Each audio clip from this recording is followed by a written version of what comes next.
here. I got a water pump leaking on my Jeep Grand Cherokee, but while I'm at it, I thought, why not go ahead and change out the thermostat? And what I got here is a Mishimoto thermostat.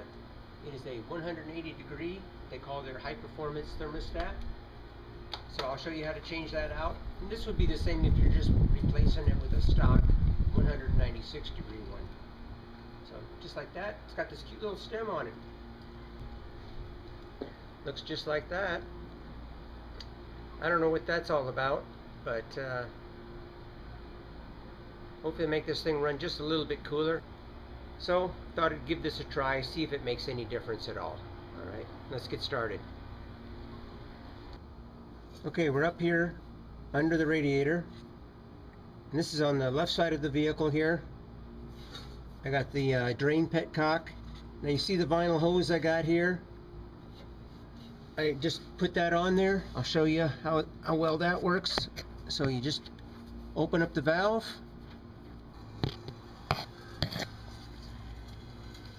What I did is I run that vinyl hose through the skid plate, and there it's draining. Now it's draining really slow. I'm going to release the cap on the radiator, and that'll speed things up a lot.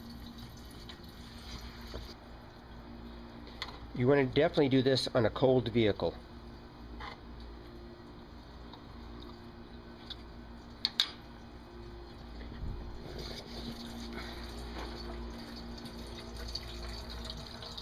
See, that sped it up quite a bit. Alright, we'll let that drain. Now there's only two bolts that hold on the thermostat housing. They're 8mm. This is the top one here.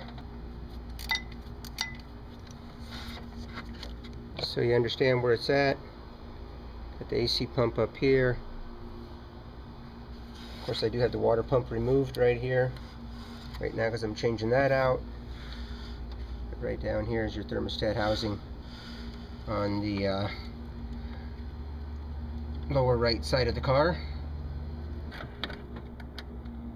Here on the upper bolt, both 8mm. Remove those.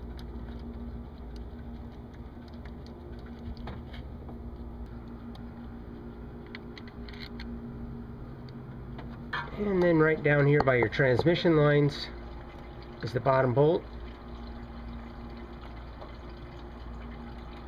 There we go. And even though you did drain the radiator, you will get some more coolant.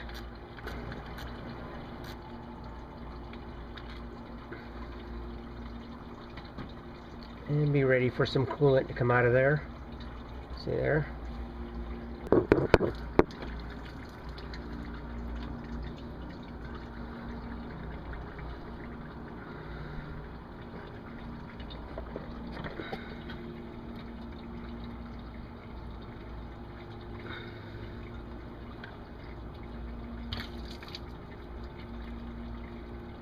Alright. Sometimes they're stuck in the housing here, and sometimes back here in the timing cover. Another thing I want to point out is on the gasket, let's say on your factory one, you're going to see this little nub right there. Well, in the housing, there's a spot for that, and that's basically telling you where they want that, which puts that vent pointing upward right there. Now this Mishimoto one does not have that same thing on the gasket, so just be cautious of that and make sure that your vent is facing upward. Make sure your surface is good and clean.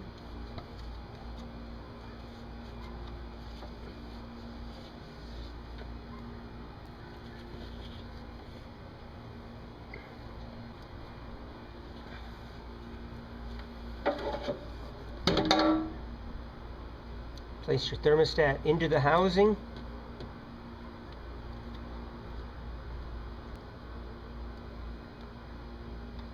Alright. Once you got it in there, just line it back up again. It's got the small dowels on the top and bottom.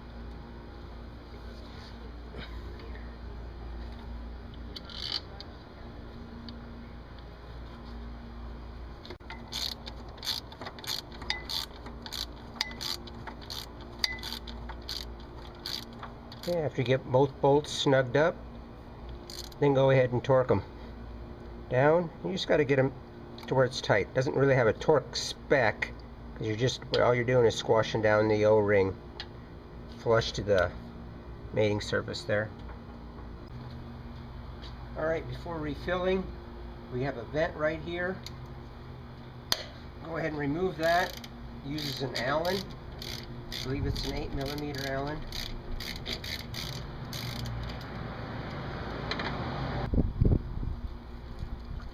We're using the 1 gallon that I did save out of here. I just recently flushed this radiator.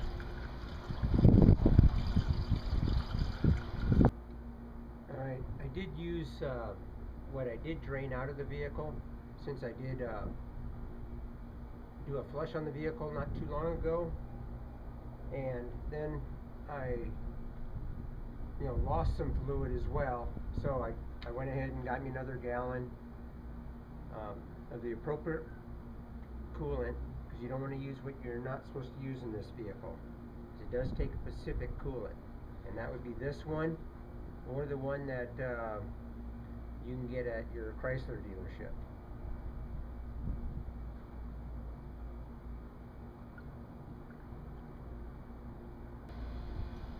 Now, with this plug removed, this is how you get rid of all the air out of the engine.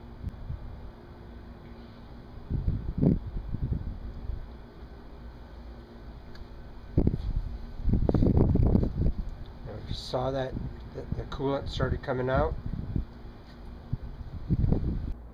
Alright, go ahead and replace your radiator cap, and go ahead and fill up your reservoir tank if it's low.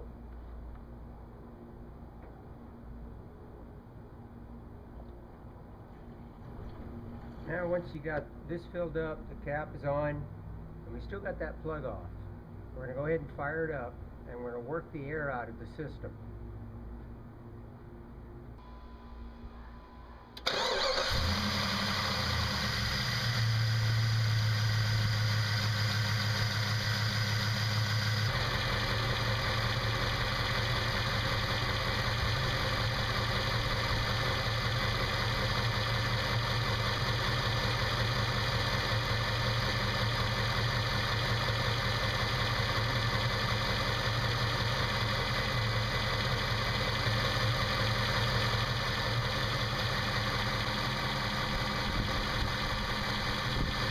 Now you notice the small bubbles that come up every once in a while. This could take a few minutes.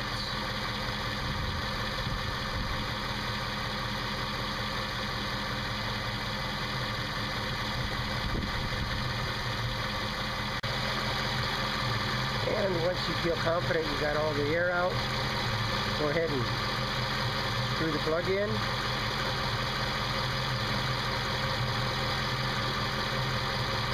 And at this point I would shut it down and then go ahead and tighten it up. There you can see the actual ambient temperature is 109 degrees, which is also what my air intake temperature is right there. Now you can see that we're up to 195 degrees. You're probably wondering, well, that thermostat isn't working like it is advertised. And what I think that is the inefficiency of the cooling system. The radiator isn't adequate, or the hydraulic fan isn't working properly. Alright, I've been driving it now for over a week with the new thermostat in it. I have noticed that it does take longer for it to get up to temperature than it did before with the 195 in it. Now it's still hitting temperatures of 205 plus in stop and go traffic, especially when it's 108 degrees out. before. So I'm feeling that there's an inefficiency with either the radiator isn't doing its job like it should be, or the hydraulic fan isn't working like it should be. So I'm going to either try to fix that as far as putting a new radiator in it, or I'm going to even try an aftermarket radiator. They don't make one that fits directly into this vehicle as far as an aftermarket goes as a high performance one, but they do make a universal out there that I'm going to probably try, and I'll do a video on that. Alright, well, thanks for watching. If you haven't subscribed before to me, you're going to hit the subscribe button down there, and that little bell symbol right next to it, hit that, and that way you get notifications of my upcoming videos as they come out. Alright, thanks again for watching.